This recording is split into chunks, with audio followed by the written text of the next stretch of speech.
Salut à tous. Bon, je suis resté relativement silencieux ces derniers jours, le temps que l'actualité se délaye un petit peu, non pas parce que je n'aurais rien à continuer de proposer à l'appréciation de l'opinion publique vis-à-vis de l'actualité particulièrement intense de ces dernières semaines, mais parce que les raisons véritables en sont que premièrement, j'ai un travail de recompilation des 20 dernières années de mon historique professionnel sur ces statuts administratifs divers, qui est un boulot relativement conséquent pour un ensemble de raisons dont le lieu approprié n'est pas forcément de vous l'exposer en détail ici, puisqu'il va concerner différentes procédures mais dont il fallait que je vous témoigne l'essentiel en temps réel parce que il se trouve que dans mon cas personnel, il est précisément lié aux deux présidences de Monsieur Sarkozy et Monsieur Macron, pour la simple et bonne raison que visiblement en France actuellement, je fais partie des quelques personnes, à ma connaissance aujourd'hui, qui ont dû essuyer des tentatives à minima d'allusions manipulatoires s'apparentant à de la diffamation publique, à maxima à des tentatives d'intimidation publique basées sur un accès illégal au renseignement, illégal puisque même si il s'avérerait que ce soit le cas, demandé par des tenants du pouvoir exécutif en France, mais contrevenant quand même à mes droits fondamentaux en dehors de toute procédure et avertissement de procédure préalable, ce qui en aucun cas ne peut s'apparenter à un usage correct, valable et acceptable du droit constitutionnel français. Droit constitutionnel français qui reste en exercice malgré la ratification du coup parfaitement critiquable du traité de Lisbonne, puisque lors d'un exercice frauduleux de mandat, puisque mandat obtenu de par la violation du cadre légal de l'élection, donc tout à fait remettable en cause à ce titre, et donc traité de Lisbonne pouvant se finir par être qualifié de invalable et donc caduc, hein, si on appliquait strictement le droit. Bon, je laisse ces aspects-là à l'appréciation collective populaire, hein. Je suis un profond démocrate convaincu. Je m'en remets donc au pouvoir du peuple et à sa structuration dans l'opinion publique collective et convergente, hein, selon les règles du suffrage universel direct. Et donc, voici pourquoi, immédiatement, je vais éluder ces aspects.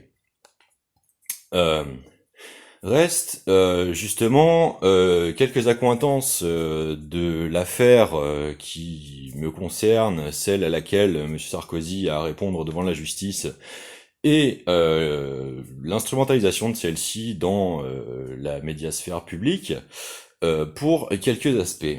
Je voudrais proposer à tout le monde de méditer un petit peu les quelques pistes que je vais développer.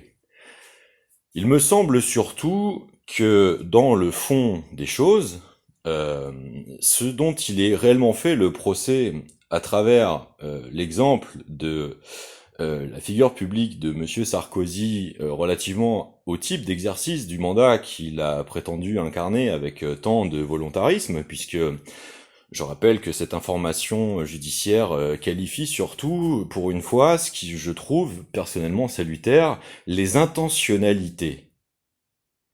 C'est particulièrement important parce que je rappelle que les deux principes structurant le plus le droit français sont la probité et la proportionnalité. Et que donc, vis-à-vis du principe de présomption d'innocence, euh, l'état de droit, c'est précisément l'indépendance aussi de la justice pour éviter l'état de sombrer dans l'arbitraire pur et permettre au peuple sa souveraineté ultime devant l'usage inique des lois potentiellement possibles par quelque népotisme. C'est donc extraordinairement important pour quiconque se veut réellement et républicain et démocrate. Au-delà, les teintures modernes contemporaines qu'il est essayé de faire donner à ces termes, je parle vraiment de ces termes étymologiquement stricto sensu. Cela étant dit, pourquoi est-ce que ces questions sont extraordinairement importantes ? Les deux facteurs majeurs que personnellement j'ai étudiés plus que longtemps, hein, on parle de plusieurs décennies, hein, je suis une personne qui a étudié longtemps l'histoire des cybernétiques, par différents masters de personnes autour de moi, mes propres recherches, mes propres expérimentations et prototypage aussi. Donc je fais partie des gens qui sont assez solides sur non seulement la physique des matériaux requéris et nécessités par ces évolutions technologiques-là, mais aussi l'intelligence prospective des structures des réseaux, des structures des théories de l'information, de leur interaction avec la vie politique, avec le droit, avec la sociologie, la psychosystémique. Je suis quelqu'un qui travaille depuis très longtemps sur ces questions, même si c'est pas forcément si visible. Ce n'est pas pour autant que c'est inexistant. Et donc, ces aspects sont particulièrement importants car il me semble que dans cette critique de l'intentionnalité et de la proportionnalité et probité d'en qualifier les natures, comme c'est la responsabilité attendue de la justice, hein, les questions qui sont particulièrement importantes au sein de ces aspects sont les phénoménologies de fusion identitaire avec les exercices du pouvoir.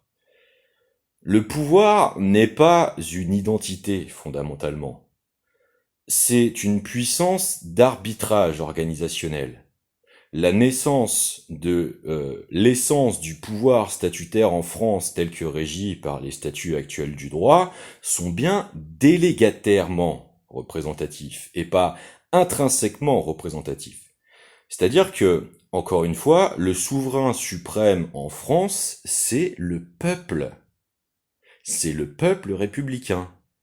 Quand bien même le pouvoir appartiendrait à ses représentants, ce sont les représentants du mandat délégataire, délégués par le peuple. Et donc, en aucun cas, le fondamental initial absolu du pouvoir en France ne peut être une prise en otage exercée ad hominem par une velléité d'incarnation autoritariste.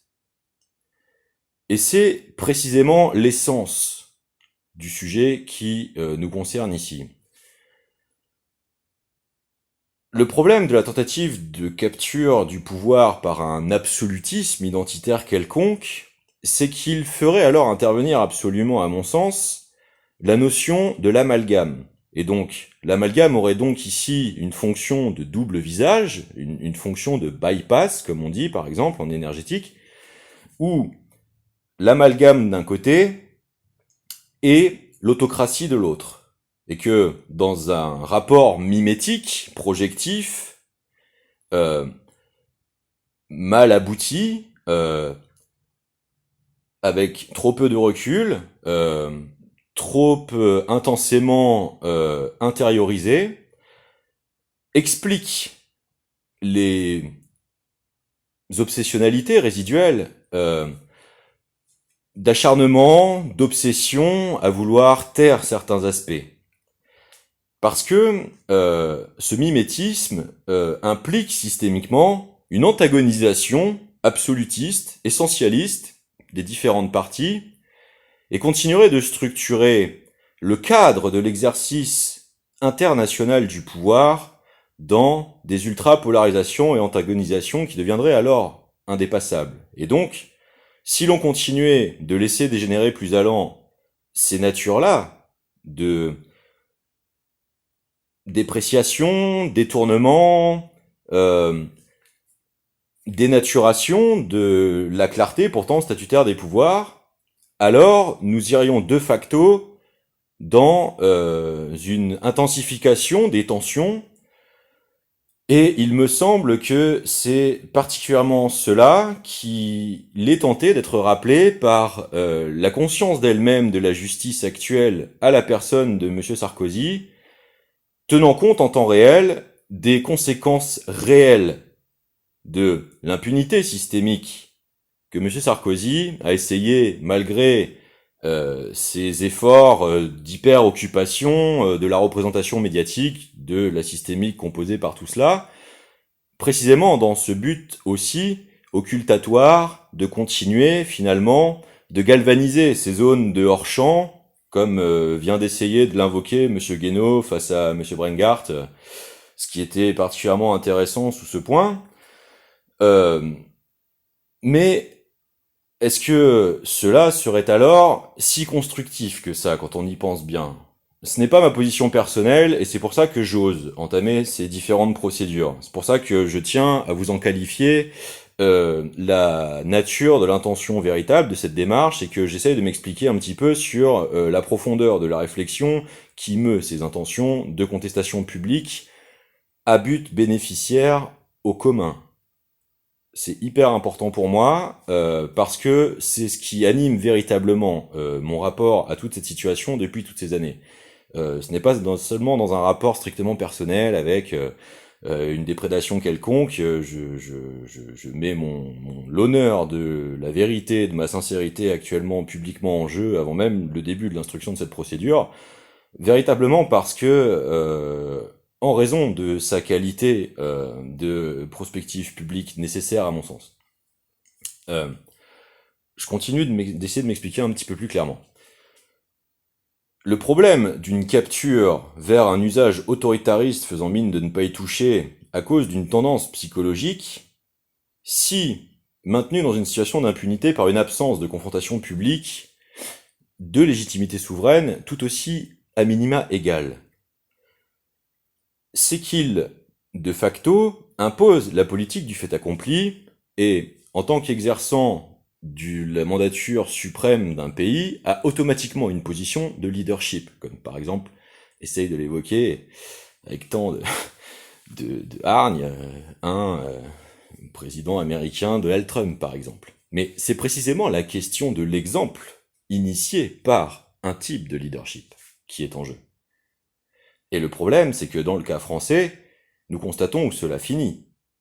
Je veux dire, le dynastisme autocrate, autoritariste, qui s'étend quand même d'un amalgame racialiste face à des populations ghettoisées, publiquement traitées de racailles, dans une tentative de fusion totale de la légitimité d'un autoritarisme de l'exécutif et d'une négation totale de la proportionnalité et probité de l'exercice de la justice qui doit faire du cas par cas, entraîne forcément dans l'opinion publique la constatation de l'intensification de telles dérives avec l'héritier dynastique, Louis Sarkozy, qui finit quand même dans un total déni de génocide et de viol unilatéral du droit international qui, ici encore, faussoit au passage la précision tentée de la statification par le droit de la guerre, de la distinction absolue entre combattants et civils, par exemple, dans des représailles soi-disant militaires. On en arrive à qualifier une situation de guerre alors qu'il n'y a clairement pas deux armées en face. Donc cela ne peut pas relever d'une conception préalable de la réalité qui permettrait du coup de qualifier l'usage du droit en ces termes de proportionnel et probe. Vous voyez bien à quel point c'est impossible.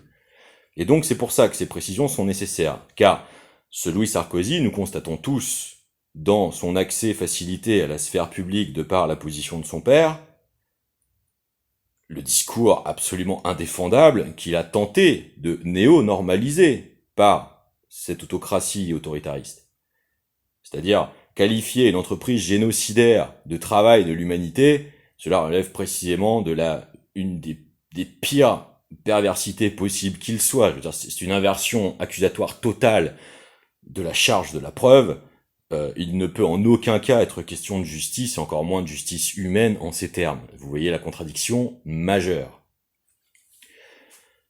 Je dis pas ça pour accabler à tout prix la psyché de Monsieur Sarkozy, bien qu'il y ait conséquence d'éléments dans leur accumulation qu'il mériterait.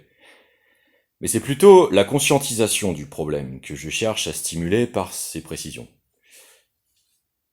Ce sont les processus d'aliénation, d'acculturation, de diversion perpétualisée, systématisée de la conscience et des processus de conscientisation, qui sont les premiers leviers de ces glissements perceptuels avant d'être conceptuels, psycho-perceptuels presque pourrait-on dire, qui sont les portes des phénoménologies de déshumanisation qui aboutissent sans cesse, lorsqu'on connaît l'histoire de près, aux violences de masse.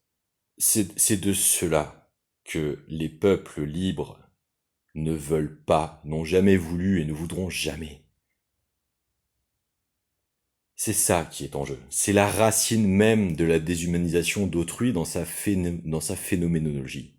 Le blanc-seing d'impunité ne peut que galvaniser une soif de pouvoir arbitraire.